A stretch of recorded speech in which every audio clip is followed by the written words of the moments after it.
Good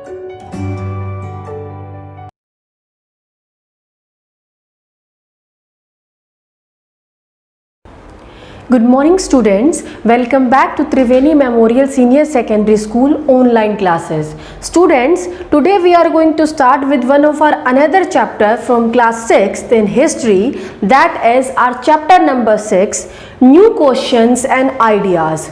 Students, in earlier times there was a time period when people come up with new ideas, new thoughts in their minds. They had certain questions in their mind and they want to get or they want to know the answer of those questions. So in this chapter we are going to study about those questions, those ideas, and in return what answer they got. So let's begin, students.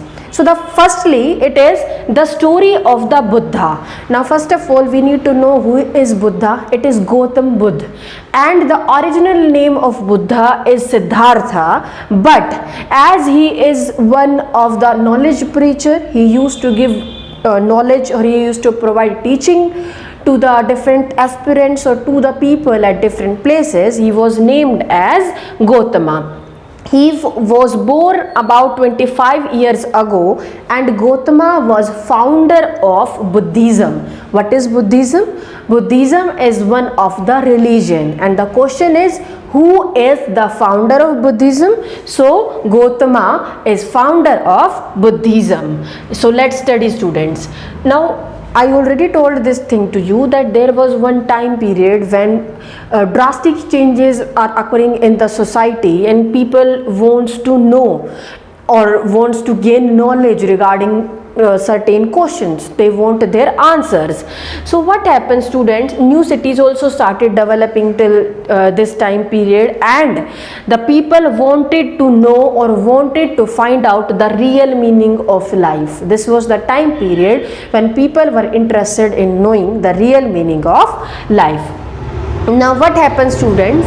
Buddha basically belongs to a very small Gana. Gana, you can say very small town, or it is called as Sakya Gana. He belongs to Sakya Gana and he belongs to Kshatriya family. Students, I have already informed this thing to you that providing knowledge to the students or to the people is the role or is the job of Brahmins, not Kshatriyas. The role of Kshatriyas is to fight as a warrior. But still, Buddha belongs to Kshatriya family, but still he is involved in providing the knowledge of life, true life, to different people at different places. Now see, when Buddha, that is when Gautama was a very young man, he was keen interested, or he was very curious in knowing the real meaning of life. He was interested in searching the knowledge.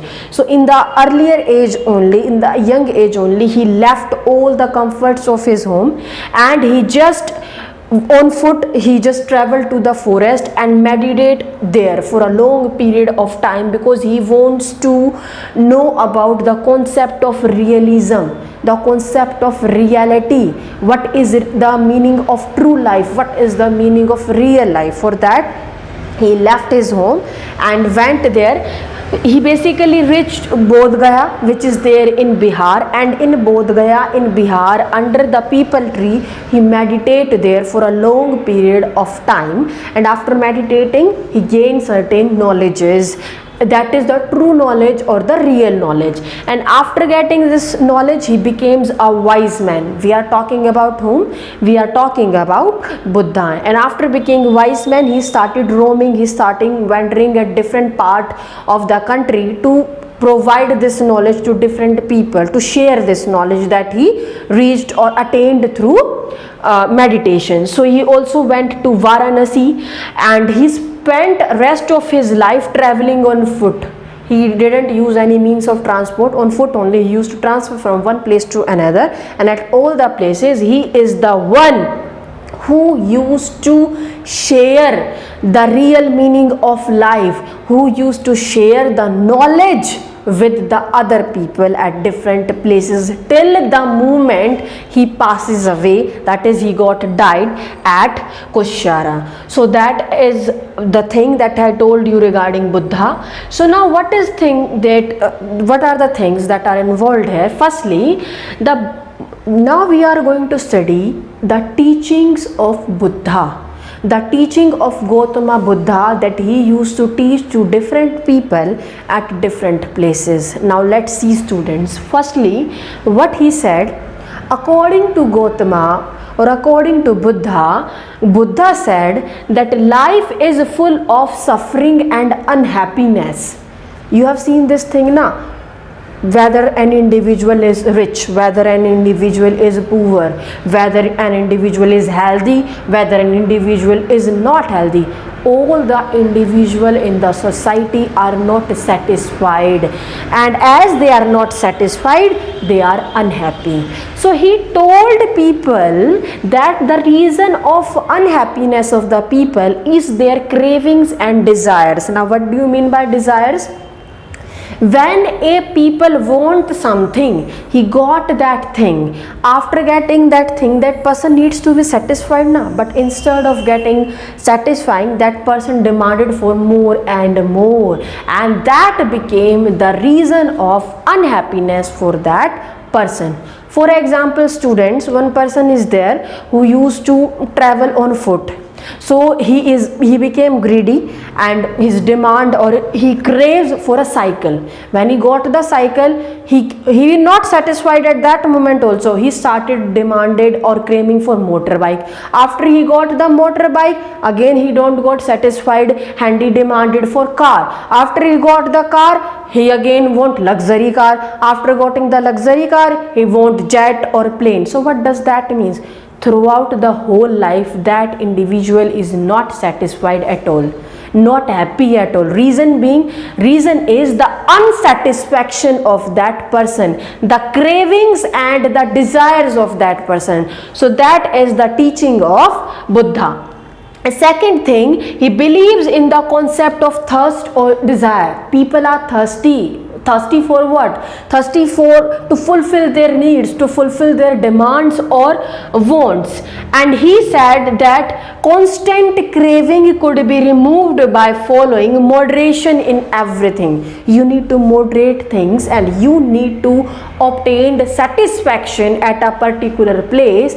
Only after that it will be possible for an individual that he can attain enlightenment. What do you mean by enlightenment? Enlightenment means state of happiness, or when he became satisfied. So these are the teachings of Buddha. Now what else is said here? That he told people that you need to be kind enough, you need to respect the lives of people, and you need to stop sacrificing things. You have observed this thing. Some people are non-vegetarian. So if they are non-vegetarian, what does that mean? For eating that non-veg, they are sacrificing animals. And you have seen this thing in some of the villages or in some of the cities. On the name of the rituals, people used to shed hens, people used to shed other animals on the name of rituals. So what is that? That is absolutely wrong. No God is saying that sacrifice animals for pleasing me. So that is wrong. So what Gautama Buddha teaching is saying, firstly, to attain satisfaction, to be satisfied, not to have more cravings or desires. If you want to gain enlightenment, that is happiness. Second thing is, be kind to others and stop doing sacrifices. The next thing is, Gautama Buddha believe in the concept of karma. Now what are karma? Karmas are basically the good deeds or the bad deeds that are done by the people. Gautama Buddha used to say that a person karma not only affect a particular life of that individual, but affects the life of that person in the next generation also. That is, if a person is doing a good deed, he will be satisfied in this life and will obtain good in the coming or the next life also. But if the person is involved in bad deeds, then of course he would not be satisfied in the current life and he would be facing problems in the coming life as well. So he believes in the concept of karma, that is the good deed and bad deed. So these are the teachings that we read regarding Gautama Buddha. So we discussed regarding the teachings of Gautama Buddha, how he worked, how he was a famous person, and what are his ideologies, what are his thoughts. Then students, your next topic is Upanishads. First of all, before describing this topic, let's split this word into two parts, that is Upa plus Nishad. Upa means upper and Nisha means down. What does that mean? Upanishad is one of the concept in which it is believed that the position of the teacher, the position of the guru is always at upper place, and the position of the student or the shishya is always at the lower place, and from upward the teacher or the guru is providing knowledge or information to the shishya. Now what is written there in the Upanishad? What are the thinkings? What are the ideologies? Let us discuss, students. We have already discussed the preachings of Buddha, his thinkings, how he tried to answer the different questions. But other than Buddha, some other ideologies were also there, also emerged there till this time period, who want to know the answer of certain questions. The name of the chapter is only new questions and ideas, na? So we are discussing what are these new questions that are striking people's mind. So these various questions are, first one is, people were interested in knowing life after death. They wants to know that after the death of a particular person, life still exists or not. Next question is, they wanted to know why sacrifices should be performed. That I already discussed in Buddha's teaching as well. They were interested in knowing that why people were performing such sort of sacrifices. The next is, they wants to know whether there is something which is permanent in this universe or would last ever longer or not. Then next is, they want to know whether the Atma or the Brahman, that is the ultimate soul, are one or they are different. Now what I told you, students, I told that different thinkers, different ideologies want to get the answer of different questions. Now what are these different questions? They want to know life after death. They want to know why people were doing various sacrifices. They want to know, is there anything permanent in the universe? And the last one is, they want to know whether the Atma, that is the ultimate soul, and the Brahmans are one or different things. I already told you regarding the meaning of the Upanishad and what does it means. So students, that is what mentioned here, and usually the teacher or the guru, with the help of simple dialogues, used to clear or used to give answers of such questions to their students or to the people who came to them for gaining true knowledge or true information regarding the life. Thereafter, what is said that most of the Upanishad thinkers were men and they were Brahmins. Women's and you can say lower caste people, slaves and olds, they were not given permission to present their views, to give knowledge or their teachings to people. But still exceptions were there in case of women or in case of, you can say, caste, like scheduled caste and scheduled tribe. At that time, scheduled caste and scheduled tribe belongs to which category? Your Vaishyas. So that Shudras, they belongs to lower caste. So what is explained here? Some exceptions are there. Now the first exception is regarding Gargi. Gargi was famous for her learning concept. She was a lady, she was a woman of course, and she participated in all the debates that were held in royal courts. Now see, royal court means where all the designated people or the rich people can participate, and she is the only lady who used to debate in the royal court. That is why she became an exception. Then other examples are also there. One example is there regarding Satyakama Jabala. Satyakama Jabala, her name was on his mother's name, and she was a slave woman. Jabali was a slave woman, and I already told you, slave, that is Shudras.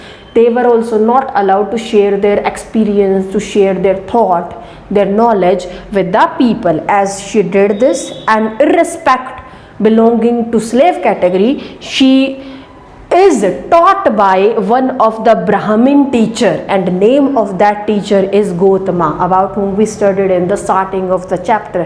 What does that means? Gautama Buddha treated all the peoples equally. He never said this thing that I am not going to taught this particular students because he is a slave or he belongs to a particular caste. He did not believe in that concept. And later on, many other thinkers also came, as we have studied in Upanishads. Like one of them is Shankaracharya, who also provide or who also give knowledge to people, share his thinking or point of view with people. And regarding Shankaracharya, we will study in detail in class 7th. So students, our next topic is Jainism. Now again, what is Jainism? Jainism is also one of the famous religion. Now we need to know that, especially we say that in the last 24th Tirathkai, we talk number of Jains increased in our society. That is, in the last certain years, Jainism religion reaches to a particular height.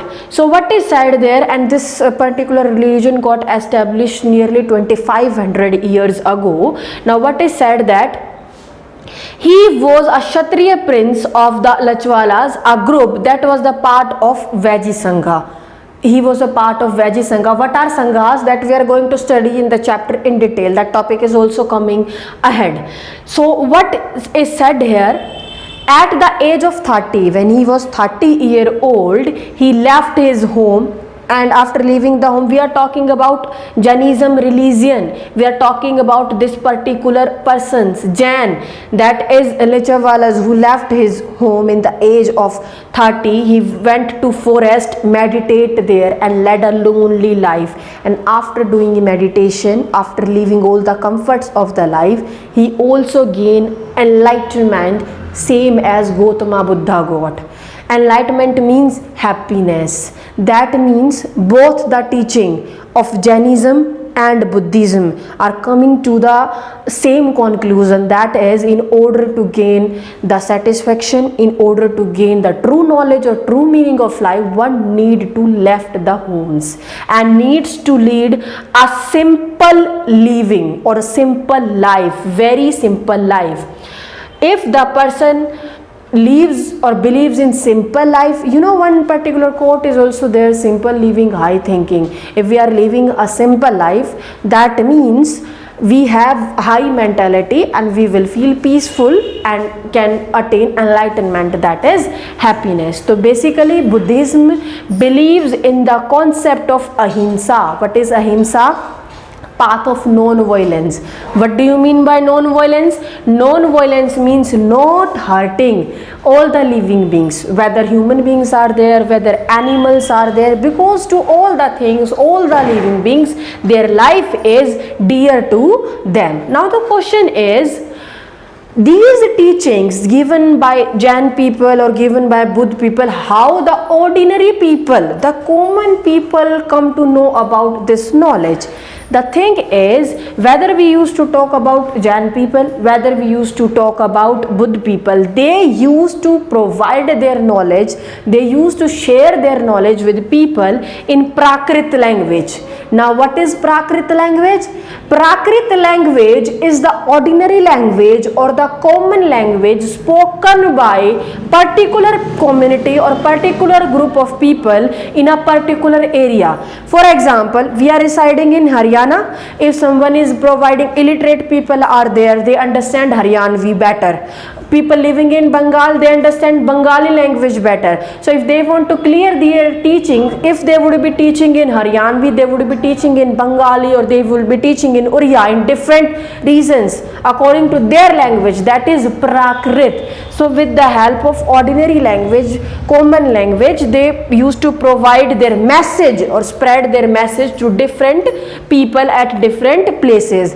They believe in the concept of honesty. They said that one people need not steal anything ever in life. They do not believe in the concept of stealing, and they believe in sacrificing all the needs, even including clothes. Jainism is one of the religion, you have seen Jain Pandits also, they use proper Jain Pandits, they don't used to wear any sort of cloth on their body. They used to sacrifice even the cloth, because they said cloth is also one of the luxury item, and if we want to gain the true knowledge, we need to sacrifice all the luxuries of our life. So that is what they said. And this I already told you that in very soon their followers got increased day by day, and they also follow very strict rules. I already told you how, because they just abide all the luxuries, all the comforts in their life. The next is, slowly their supporters also increase, and now the question is, they do not even have enough food with them to eat. So for that purpose, their supporters help them. Now who are their supporters? Farmers, big merchants, they are their supporters. They used to support them. So definitely Jainism is one of the religion which is spread across different part of the country. They visited Karnataka, they visited Tamil Nadu, in North India, and in different part of the country. Now what is said here, they were written down, their rules, strict rules, they were written down in the form of a particular written document at different places, and that is called as Vallabhi. Then the next question is the Sangha. We need to understand what do you mean by Sangha. Basically Sangha means association or group of those people who left their homes for the sake of getting true knowledge or real knowledge of their life. All those people who left their homes for the sake of getting true knowledge, they frame their particular association or particular group, which is termed as Sangha. Now two examples are given here. Mahavira Sangha is also there, and Buddha Sangha is also there, and both were interested in getting the concept of true knowledge or getting the knowledge of real life. Now what happened, I already told you this thing, that the rules of Buddhist Sangha, I told you this thing that were written in one of the book, and the name of that book is Vinaya Pataka. The next is, generally what happen, only the man in the society, they have that right that from their own will, if they want to join a particular Sangha, they can go and join it. On the other hand, if any woman, any children, any slaves, they want to be part of a particular Sangha, then they needs to seek permission from others. For example, if a particular child wants to be part of any of the Sangha, then he or she needs to take permission from his or her parents. Then if any slave wants to be part of Sangha, then he or she needs to take permission from the master. The persons who are working under, you can say, king, they also need to take the permission of the king. If they are giving permission, they can go and join, otherwise not. The next is, I already told you regarding women. If married women were there and they also want to left their homes and wants to join a particular Sangha, they needs to seek permission from their in-laws or from their you can say husbands, and only then they can go. Now as I told you that these people, as they just left their houses or homes in search of true knowledge of life, they sacrifices all sort of comforts from their life. In fact, the food that they are eating, that also they used to beg, and as they are begging their food from different people, they were given a particular name, and that is called bhikkhus.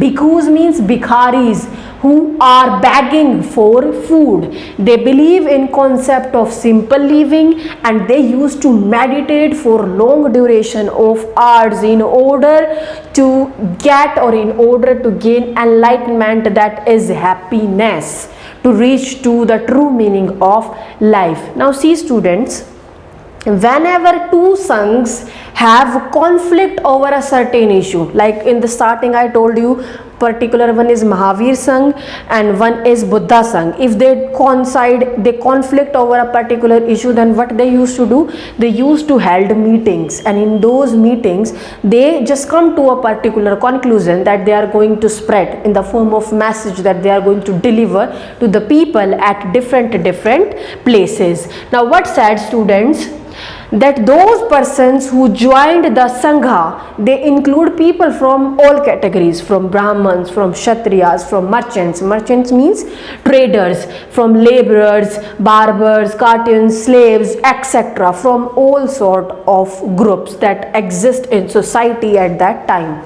And regarding their teaching, regarding the information delivered by them, is presented in the form of beautiful poems, that what was their way of living life, how they used to lead life, in the form of poems or stories, etc. Now the next question is monasteries. Now see students, a particular person who left his or her home on account of gaining enlightenment, or in order to know the true meaning of life, what they used to do, they do not lead settled life. They used to move from place to place, that is at different places, and what they used to do, provide a message or their information to different people.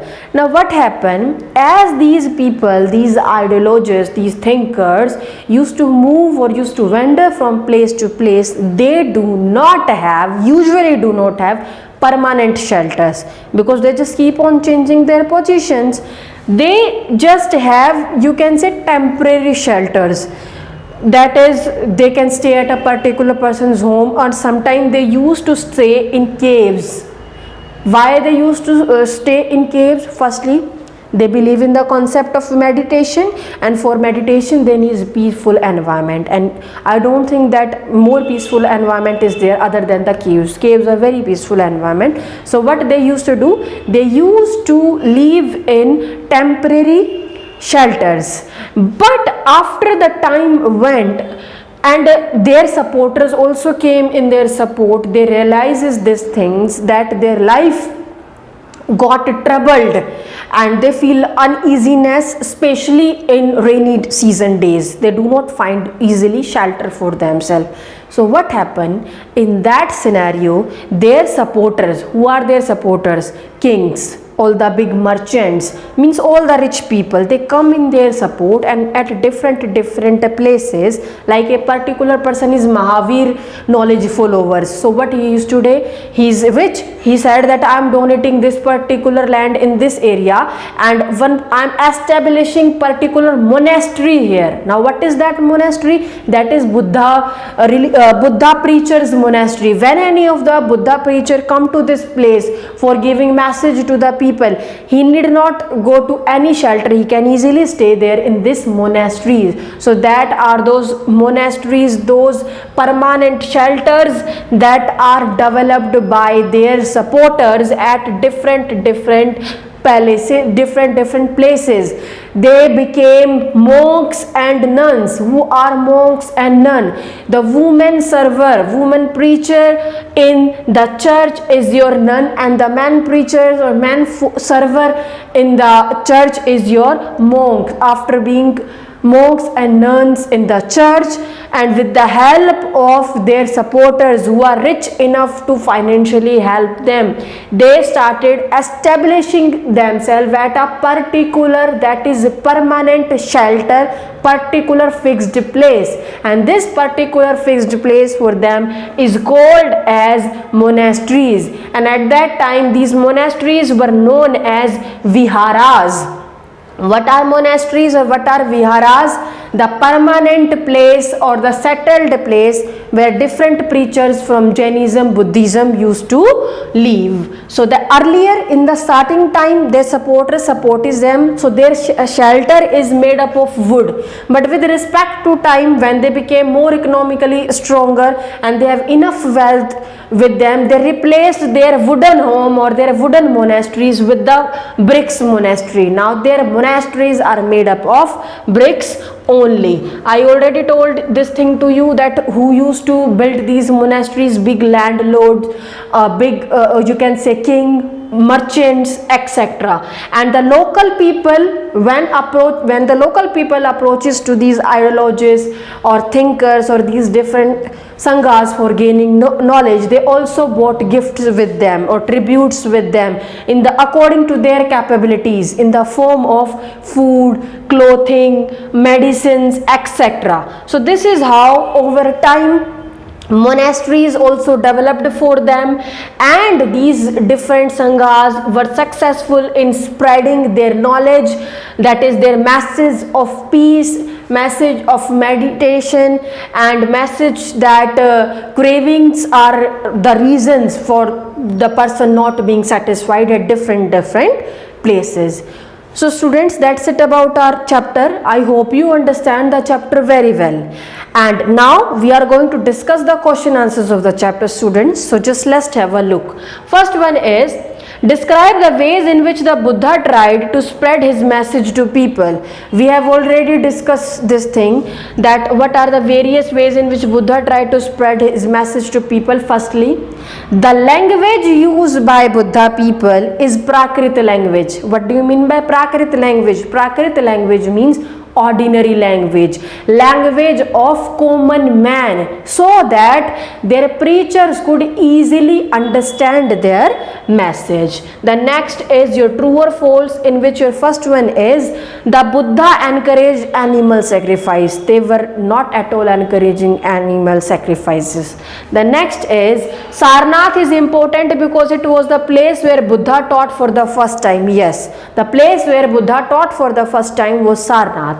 The next is, Buddha taught that karma has no effect on our lives, which is wrong. Buddha said that the karma, that is our good deeds and bad deeds, affects not only our this life but our next life or coming life as well. The next is, the Buddha attained enlightenment at Bodh Gaya. Enlightenment means happiness, where they meditate under the peepal tree in Bodh Gaya. That is true. The next is, Upanishadic thinkers believed that the Atmans and Brahmans were ultimately one. I have already discussed this with you in detail. Next is, what were the questions that Upanishadic thinkers wanted to answer? Remember students, I told you they were interested in knowing the answers of certain questions, which involves the concept of life after death, which involves, is there anything or something permanent in the universe, which involves both the Brahmans and Atma are one or different. The next is, what are the main teachings of Mahavira, that is leading a simple life, or you can say avoiding all the luxuries or the comforts of life, and doing meditation and trying to find out the true knowledge or true meaning of life. The next is, in the starting of the chapter, one girl is there, Ananga, who is going to a school trip, and her mother just asked to the teacher that if you are going for a school trip, please show them the Somnath temple, and told them regarding the Buddhism. Why she did this? Because she know the importance that Buddhism religion used to provide the main teachings of life, used to provide the real meaning of the life, and Somnath is also important from that point of view. The next is, do you think it would have been easy for the slaves to join the Sangha? I already told this thing to you. If particular slaves want to join a particular Sangha, then they need to seek permission from their masters first, and after getting the permission they could easily join any of the Sangha. So students, that's it about our chapter.